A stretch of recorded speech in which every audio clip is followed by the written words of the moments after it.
Good morning. Happy Wednesday, everybody. Hope that your day is off to a good start. Mine is so far.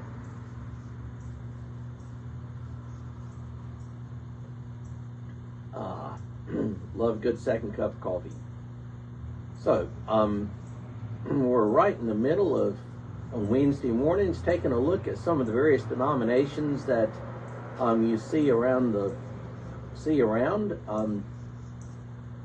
and what I've been doing is essentially doing them maybe in chronological order in which they sort of emerged. And so for today, I'm going to take a look at the Quakers. You don't see a lot of Quaker churches. Actually, technically, they're called meeting houses. You don't see a lot of them around. They're probably more in the Triad area than elsewhere in North Carolina. Some of my ancestry actually were Quakers. So the Quakers as a movement emerged in the 1600s. They emerged in the 1600s, the same sort of religious turmoil in England that produced the Puritans and the Baptists. The Quakers emerged then in the 1600s. The biggest name in the establishment of the Quaker movement was George Fox. And then there are other, probably the next big name that would be followed after him would be William Penn. Pennsylvania was named for William Penn. Penn established the colony in Pennsylvania as a haven for Quakers. And a little bit of U.S. history trivia. Because of the way Pennsylvania is founded and the motivation for founding it, it was the only colony which was established guaranteeing freedom of religion. A little bit of interesting trivia there. It's the only colony that was guaranteed from its founding freedom of religion, and it was founded by William Penn for his Quaker movement.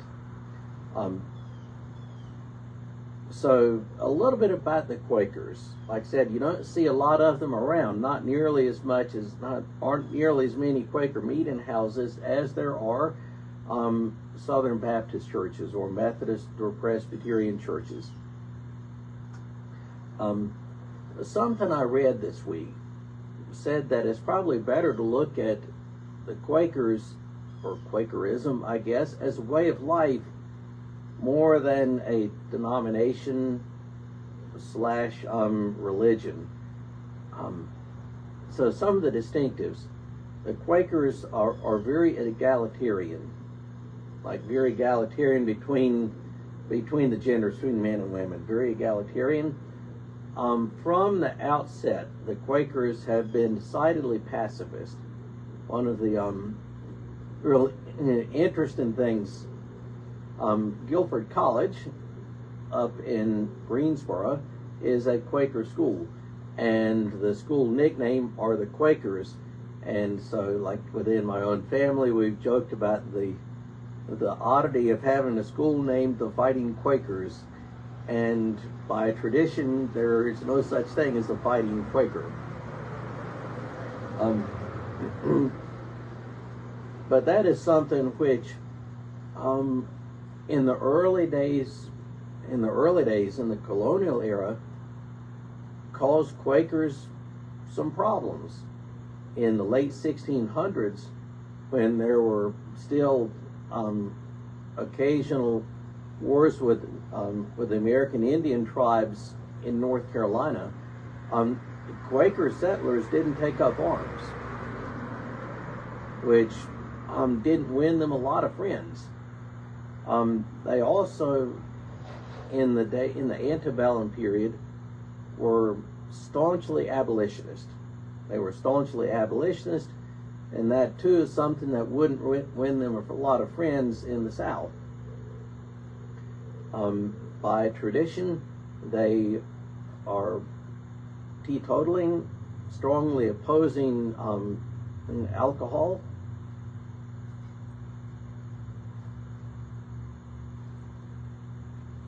From what I understand,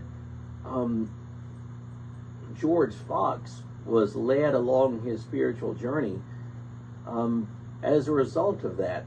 He felt really strong temptation to go out drinking with some buddies, and wanted to resist it. He knew he shouldn't, so he spent like a couple of days in prayer and really focusing upon God, and he emerged out of that with the strength not to give in to the temptation, but also with some revelations about how we should approach God and how we should conceive of God. So the Quakers, their precise name, the Society of Friends, they might be the antithesis of the Roman Catholic Church. And in the Quaker tradition, there is no hierarchy. There's not a hierarchy. You don't have ordained ministers in the Quaker tradition. Traditionally, the services are silent, which is also something that is very much atypical of most worship services. Typically, the services are silent.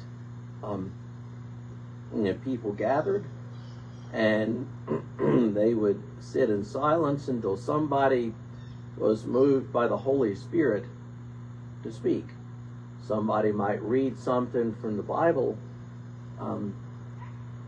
but traditionally you wouldn't have had singing, you wouldn't have had any one person with theological training stand up to preach on a particular passage from Isaiah or Matthew or whatever. Traditionally, they are suspicious of theological study, and my understanding is that they are suspicious of it because that can distract us from hearing and meditating upon God.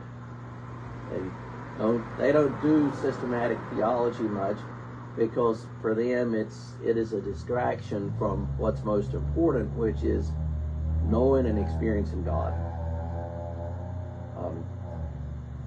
Traditionally, they don't observe the sacraments. They don't practice the sacraments of communion and baptism.